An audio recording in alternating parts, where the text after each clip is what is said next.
Good morning, everyone. It's Glenn Calloway coming to you from the basement. Hope everyone is doing well today. Um, Here with some vinyl finds, a couple CDs. Uh, Glenn Calloway from the basement, the channel that guarantees it won't clog up your subscription page with shorts. There.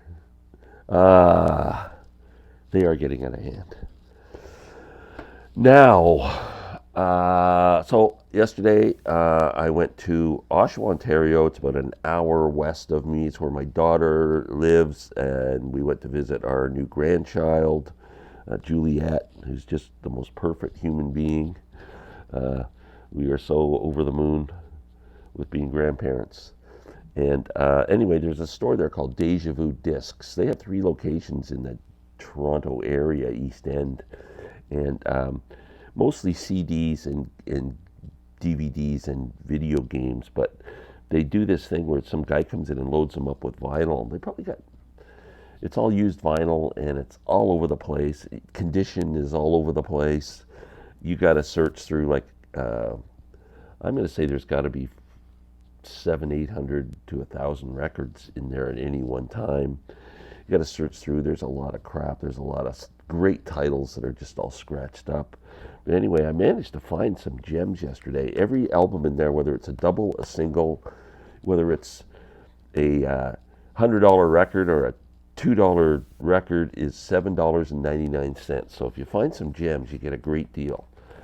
I'm of the opinion that the best rock singer, I might do a video on this, from 1968 to about 72 to 74 is Rod Stewart. I think Rod was just an incredible rock singer before he, Do You Think I'm Sexy and all that. But when he was with the Faces, with Jeff Beck, his early solo albums, man, the guy was outstanding. And I got to pick up my 2 favorite Rod Stewart albums yesterday on vinyl that I did not have in excellent condition.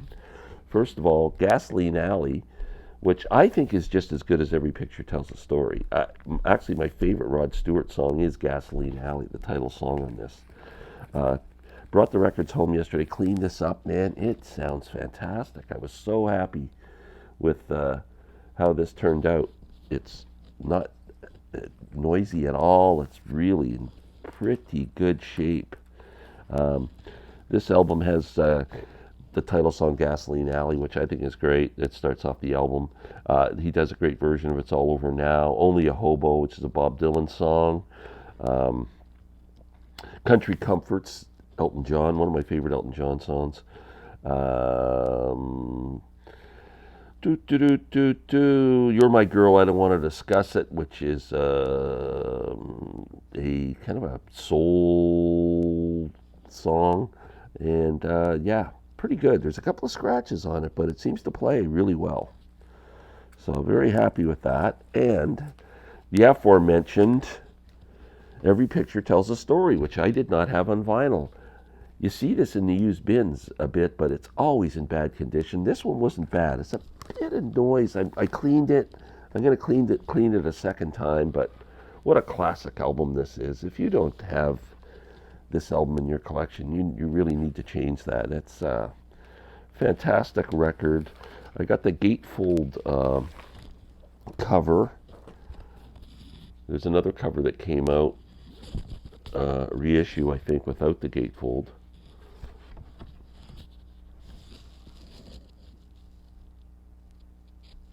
Just a fantastic record. Next, Larry Graves. The CD exchange we do every Friday on Rich Strickler's channel. Check it out. It's a lot of fun. You might find some gems there that you didn't know about. I've certainly been turned on to a few records here that I'm quite fond of. I've had this one on my radar since Larry suggested it to me in one of the videos. It's a band called Nectar, and the album is called Remember the Future. A prog record, but really good. There's only 2 songs on it, I think. But this cover, when I saw it, I went, the cover's kind of, looks like it's been well enjoyed.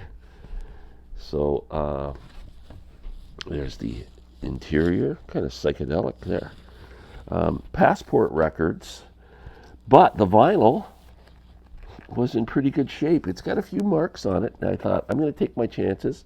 I brought it home and cleaned it, and it's got a couple of spots on it where you can hear when there's quiet in the music, you can hear it. You can see some of the scratches on it, but it seems to play okay. So I'm going to clean it one more time. Until I get a better copy, it works. Last but not least, when it comes to vinyl, I'm a bluegrasser, and one of my favorite albums of all time, like a lot of these bluegrassers from the 70s, the David Grismans and guys like that, they all branched out into jazz.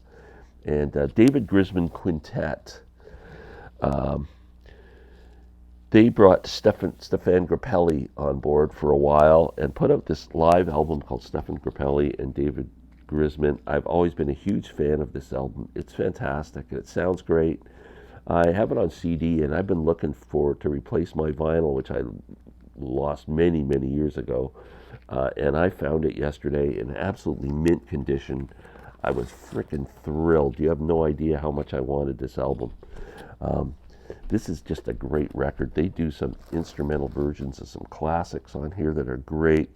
They do Satin Doll, the Duke Ellington song, which is just beautiful. Swing 42, Django Reinhardt, and a song called Shine, which was an old standard. Penthouse, Pent Up House, which is Sonny Rollins' song. Misty, I guess Johnny Mathis, who was my dad's favorite singer, made that famous. And just a beautiful, beautiful acoustic instrumental version of that. Oh, man. And Sweet Georgia Brown, they just swing that thing, man. This is a great record. If you like acoustic jazz, you got to find that. Stefan Grappelli and David Grisman. Highly recommend. Okay, now I ended up with 2 CDs as well. I just buried them under all the records I put on the floor. Bob Weir, I just picked up his 50th anniversary edition of Ace, which I think sounds great. Some people don't like the remix. I'm quite happy with it, and I've been playing it a lot. Bob put out an album a few years ago. I'm going to say 3-4 years ago. I don't have to see if the date's on here. I can't read it with my glasses on. But anyway, let's say 3, 4, 5 years ago, called Blue Mountain. I've never heard this album, and I found it used yesterday. So I'm really interested in checking it out today. We shall see. I'm a big Grateful Dead fan, and I love Bob Weir's work on his own. Last Saturday we did kind of a spontaneous live chat. Myself and Rob and Mazzy and Larry Graves joined us, and it was just like an hour long. You should watch it. It's you can check it out on my channel. It was a really good discussion. And anyway, Mazzy brought up this band called Elbow, and I think he was getting teased because he spelled elbow without the W. And Rob Walker, who's a big fan of the band Elbow and lives in Manchester, where this band is from, came on and corrected and said, no, it's Elbow with a W. Anyway, I'm in looking through used CDs yesterday. What do I find? Elbow, $6. It's called Asleep in the Back. Rob, if you're watching this, you can let me know if you like this one or not, or if I got a stinker. I'm not sure. I've only had a chance to listen to the first song, and it reminded me of it was kind of an artsy kind of thing. I thought it was like almost the first thing that popped in my head was Radiohead, but I'm not sure because that's really not fair to make an assessment because it's so early for me to say that. But that was my first impression on hearing 30 seconds of a song. So anyway, I'm really interested in hearing Elbow. And yeah, that's it for today. This video is 10 minutes long, 8 minutes longer than a short. So everyone have a great day. Hope you enjoyed this. Come back for more. We'll see you later. Have a good one.